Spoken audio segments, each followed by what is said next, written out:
Sino ang tunay na mapalad?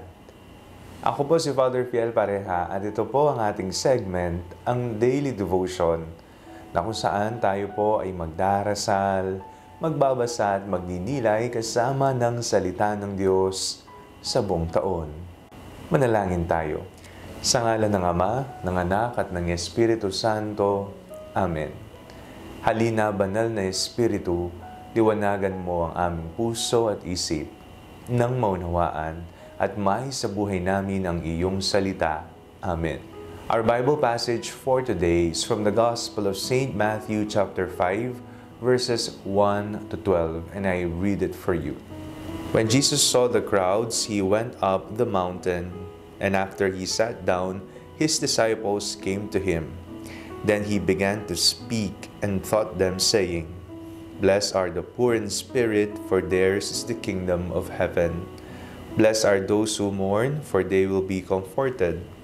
Blessed are the meek, for they will inherit the earth. Blessed are those who hunger and thirst for righteousness, for they will be filled. Blessed are the merciful, for they will receive mercy. Blessed are the pure of heart, for they will see God. Blessed are the peacemakers, for they will be called children of God. Blessed are those who are persecuted for righteousness' sake, for theirs is the kingdom of heaven. Blessed are you when people revile you and persecute you, and utter all kinds of evil against you falsely on my account. Rejoice and be glad, for your reward is great in heaven, for in the same way they persecuted the prophets who were before you. Naiinggit ka ba sa tuwing nakikita mong yumayaman ang iyong kakilala o kaya naman dumarami ang ari-arian? Naiinggit ba tayo kapag nakikita nating natatapos at nakakamit ang pangarap ng iba? Naiinggit ba tayo kapag nakangiti ang iba? Tayo ba ay nagsiselos kapag nakikita natin na tayo ay napag-iiwanan na at sila asensado na sa buhay? Bakit ka naiinggit? Bakit ka nalulungkot? Bakit ka nagsiselos? Sino nga ba ang tunay na mapalad dito sa mundo? Alam niyo po, sa mata po ng mundo, ang mapalad, ang maswerte o ang pinagpala ay ang mga taong mayaman, may narating sa buhay. Ito yung mga sinasabi ng mundo na mapalad at may narating na, may say sa buhay. Pero kakaiba po ang mata ng pananampalataya. Sa katunayan, sa ating pong binasang ebanghelyo sa araw na ito, napakinggan po natin kung papaanong si Jesus ay nagpahayag. Sino nga ba ang mapalad? Yan po ang ating binasa.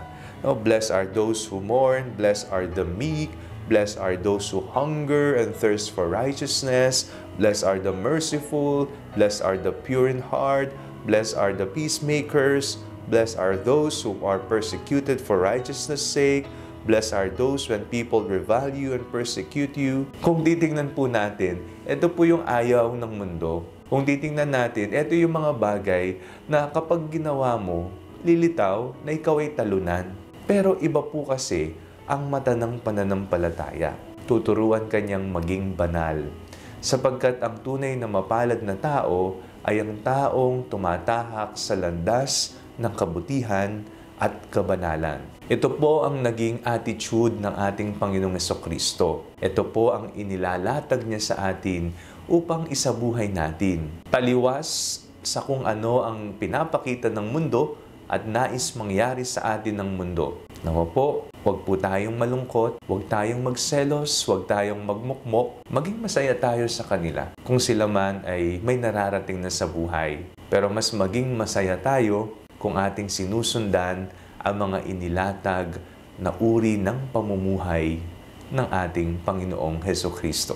Manalangin po tayo. Panginoong Hesukristo, nais po naming tahakin ang landas patungo sa buhay kabanalan. Magagawa po namin ito sa tulong po ng grasya at awa ninyo. Nawa po, sa bandang huli, masasabi namin sa aming mga sarili, mapalad kami sapagkat pinili namin ang Panginoon. Amen. Sa ngalan ng Ama, ng Anak at ng Espiritu Santo. Amen. Huwag po ninyong kalimutang i-like ang video ito, mag-comment po kayo and share it with your family and friends. Ang Panalangin Bago Matulog ay may sariling Facebook page na po. Huwag niyo pong kakalimutang mag-like at mag-follow dito and do not forget to subscribe to our YouTube channel. I-click niyo lamang po ang link na nasa description ng video ito o kaya naman po, just search Father Fiel Pareha. God bless you po.